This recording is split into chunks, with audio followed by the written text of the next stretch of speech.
নমস্কার, আপনারা দেখছেন জেলার 1 নম্বর অনলাইন ও TV channel Birbhum RC TV. আপনাদের সঙ্গে আমি শুভাশিস। শুরু করছি আজকের সংবাদ। বিস্তারিত সংবাদে যাওয়ার আগে দেখে নেব সংবাদ শিরোনাম।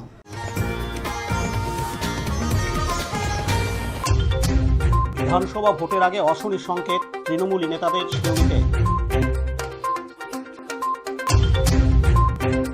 3 দিনের রাঢ় উৎসবের সূচনা জয়দেব কেন্দ্রীতে। সিধু কানু মূর্তি ভাঙাকে কেন্দ্র করে পথ অবরোধ নানুরে। এবার সংবাদ বিস্তারিত। বিধানসভা ভোটের আগে অশনি সংকেত দেখতে পাচ্ছেন সিউড়ি শহরের তৃণমূল কংগ্রেসের নেতারা, আর সেই কারণে লিড পেতে মরিয়া শাসক দলের নেতারা। সিউড়ির 18 নম্বর ওয়ার্ডে তৃণমূল কংগ্রেসের সভায় ভোটারদের মন জয় করতে পৌরসভার চেয়ারম্যান উজ্জ্বল চট্টোপাধ্যায় বলছেন, যদি জনপ্রতিনিধিদের উপর কোনো ক্ষোভ থাকে তাহলে বিরোধিতা করবেন, স্থানীয় ভোট আসবে যখন, এখন নয়, কারণ এটি হলো দিদির ভোট, দিদিকে আবার মুখ্যমন্ত্রী করতে হবে। একই বার্তা দেন ওই ওয়ার্ডের তৃণমূল কংগ্রেসের কাউন্সিলরের স্বামী পবিত্র দাসও। কিন্তু বিজেপি পাল্টা কটাক্ষ করে বলেন, পৌরসভা ভোটই তো হয় না, তাই মানুষ ভোট দেওয়ার সুযোগ পেলেই বুঝিয়ে দেয় তাদের মত। এদিন সিউড়ি শহর তৃণমূল কংগ্রেসের শহর সহ সভাপতি রমানঞ্জন চট্টোপাধ্যায় জানান, হচ্ছে চেয়ারম্যানের উদ্যোগে নির্বাচনের আগে প্রত্যেকটা ওয়ার্ডে একটা করে কর্মী সমর্থক দিকে নিয়ে সভার আয়োজন করা হয়েছে। মানে মূলত আমরা তো ভোটের সময় বাড়ি বাড়ি যাই, মানুষের কাছে আবেদন রাখি, প্রার্থীকে নিয়ে যাই। নির্বাচন তো আশা করছি আগামী মাসে ডিক্লেয়ার হবে। তার আগে কর্মীদিকে উজ্জীবিত করার জন্য কি কি প্রকল্প মমতা বন্দ্যোপাধ্যায় গ্রহণ করেছে, কোথায় আমাদের ঘাটতি আছে, কোন জায়গাতে মানুষ আমাদের প্রতি বিরক্ত হচ্ছে, কোথায় আমাদের সঙ্গে মানুষের ভুল বোঝাবুঝি হচ্ছে, এই জায়গাটা চেয়ারম্যান সাহেব চাইছিলেন যে আমরা মানুষের সঙ্গে মিলিত হয়ে সবার মধ্যে যেন একটা সমন্বয়ের বাতাবরণ তৈরি হয় এবং সবার মধ্যে যেটুকু দূরত্ব আছে সেটাকে যাতে আমরা মিটিয়ে দিতে পারি, তার জন্য প্রত্যেকটা ওয়ার্ডে ওনার উদ্যোগে কর্মী সভাগুলো আমরা শুরু করেছি। এই বিধানসভা ভোটে পৌরসভা থেকে কত লিড তুলে দেওয়া হবে?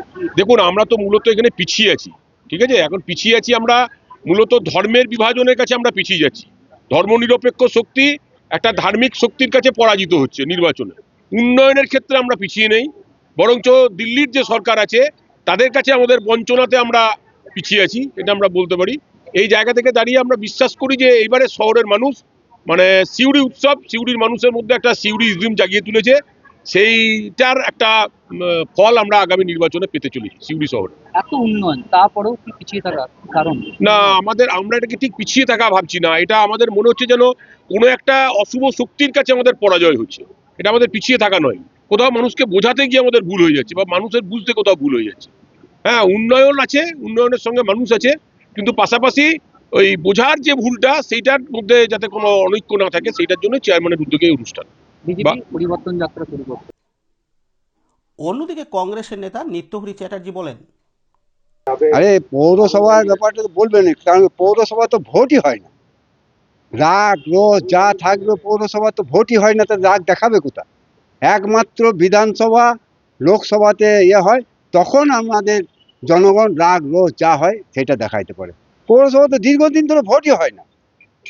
এরা তো নিজেরাই বলেন আমরা কাউরির দয়াতে আমরা ভোটে আমরা জিতি না, আমরা নিজের ইয়েতে জিতেছি, ক্যালিতে জিতেছি, নিজের কাছে। অতএব এখানে রাগ রোষের কোনো ব্যাপারই নাই। পৌরসভার যা রাগ রোষ দেখানো হবে, এইবারে বিধানসভা আসছে, সাধারণ মানুষ ঠিক মতন প্রয়োগ করবে, রাগ রোষ যা থাকবে এই বিধানসভাতেই দেখাবে। সেন্ট্রাল বাহিনী আসছে দেখছি, কিন্তু সেটা তো বেঙ্গল পুলিশের আন্ডারে।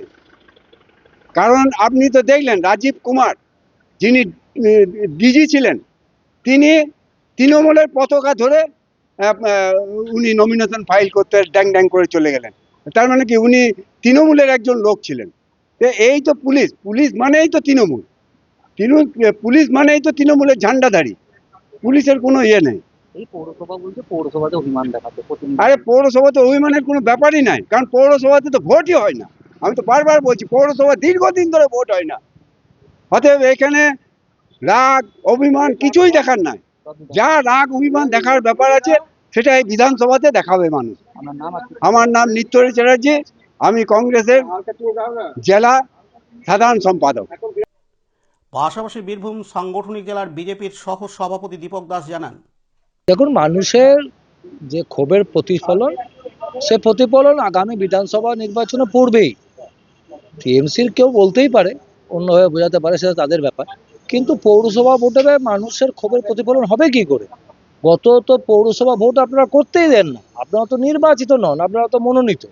তাহলে আপনি পৌরসভার জন্য অপেক্ষা করছেন, আপনি কি বিধানসভা দিতে ছাড় দিতে বলছেন? অত দরকার কি আছে? ফ্রি অ্যান্ড ফেয়ার ইলেকশন হবে, মানুষ যা রায় দেবে আপনাদের মেনে নেওয়া উচিত। যা রায় দেবে আমরা মেনে নিতে রাজি আছি। তো মানুষের রায় মাথা পেতে নিতে শিখুন, গায়ের জোরে ক্ষমতা দখল করে রাখা অভ্যাস ছাড়ুন। সিউড়ি থেকে পার্থ দাসের রিপোর্ট, বীরভূম আরসি টিভি। বাংলার লোকায়ত সংস্কৃতিকে বাঁচিয়ে রাখার শপথ নিয়ে গতকাল শনিবার 28শে ফেব্রুয়ারি থেকে 2রা মার্চ 3 দিনের রারো পর্বের সূচনা হলো বীরভূমের কবিতীর্থ জয়দেব কেন্দ্রীতে। এদিন জয়দেবের বাউল মঞ্চে প্রদীপ প্রজ্বলনের মধ্য দিয়ে উৎসবের উদ্বোধন করেন বিশিষ্ট সঙ্গীত শিল্পী অনাথ বন্ধু ঘোষ। সঙ্গীত পরিবেশন করেন বিশিষ্ট বাউল শিল্পী লক্ষণ দাস বাউল সহ আর অনেকে। উপস্থিত ছিলেন বিশিষ্ট সঙ্গীত শিল্পী তথা উৎসব কমিটির সভাপতি শুভেন্দু মাইতি, উৎসব কমিটির সম্পাদক তথা বিশিষ্ট ছড়াকার সন্তোষ কর্মকার, কমিটির আহ্বায়ক তথা গবেষক মোহাম্মদ ইনতাজ আলী প্রমুখ।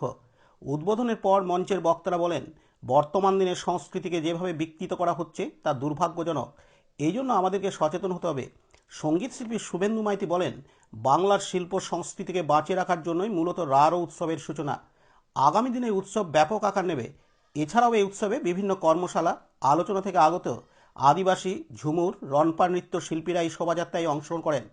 উল্লেখ্য, 3 দিনব্যাপী এই উৎসবে বোলান, আদিবাসী নৃত্য, মুসলিম বিয়ের গান, রাইবেশি নৃত্য, বাউল ফকিরি গান, কীর্তন সহ রারো এলাকার লোকসংস্কৃতি পরিবেশনের উদ্যোগ নেওয়া হয়েছে বলে উৎসব কমিটির পক্ষ থেকে জানানো হয়। বীরভূম, 2 বর্ধমান, পুরুলিয়া, বাঁকুড়া, মুর্শিদাবাদ, ঝাড়গ্রাম, পশ্চিম মেদিনীপুর জেলাসহ রারো বাংলার বিভিন্ন এলাকার লোকশিল্পীরা এদিন উপস্থিত ছিলেন।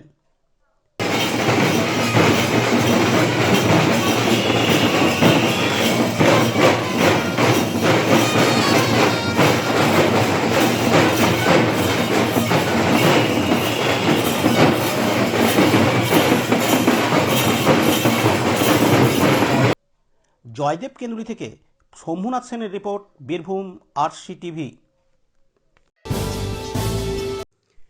বীরভূম জেলার নানুর থানার অন্তর্গত মোহনপুর গ্রামে আদিবাসীদের সিধু কানুর মূর্তি ভাঙাকে কেন্দ্র করে আজ 1 মার্চ রবিবার সকাল থেকে পথ অবরোধ শুরু হয়। তাদের দাবি, অবিলম্বে দোষীদের শাস্তি চাই। রাতের অন্ধকারে কে বা কারা এই অপকর্মের সঙ্গে যুক্ত তাদেরকে অবিলম্বে গ্রেপ্তার করতে হবে, এই দাবি নিয়ে পথ অবরোধ শুরু করে। যদিও পথ অবরোধে ইমার্জেন্সি গাড়ি ছেড়ে দেওয়া হয়েছে, আদিবাসীদের দাবি, যতক্ষণ না দোষীদের ধরা না যায় ততক্ষণ এই পথ অবরোধ চলবে। পুলিশ প্রশাসনের কাছে একটাই দাবি, দোষীদের অবিলম্বে গ্রেপ্তার করতে হবে। ঘটনাস্থলে আসে বিশাল পুলিশ বাহিনী যাতে কোনো অপ্রীতিকর দুর্ঘটনা না ঘটে। এই অবরোধে কেতুগ্রামের বিধায়ক সানে ওয়াজ এসে পড়েন, তাকেও অন্য পথ দিয়ে ঘুরিয়ে দেওয়া হয়। এদিন বিক্ষোভরত আদিবাসীরা জানান, আমাদের বীরপুরে সিধু কানু মূর্তি ভাঙা হয়েছে, তাদের জন্য এটার জন্য অবরোধ। আমাদের যারা ভেঙেছে বলে মনে করছেন, আমরা সেটা বলতে পারছি না। যারা ভেঙেছে তারা প্রশাসন দিক থেকে আমরা বলছি যারা ওদেরকে ধরার ব্যবস্থা করুক।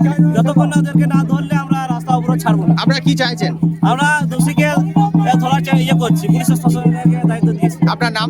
আমার নাম অনিল সরেন, বাড়ি এখানে মনপুর।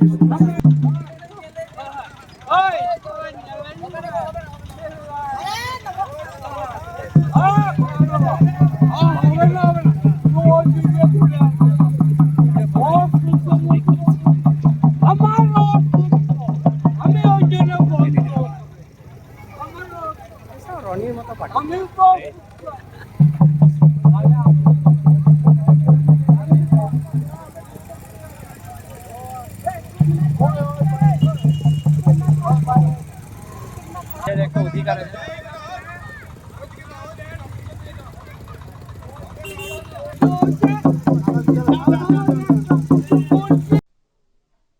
নানুর থেকে কাজী আমিরুল ইসলামের রিপোর্ট, বীরভূম আরসি টিভি।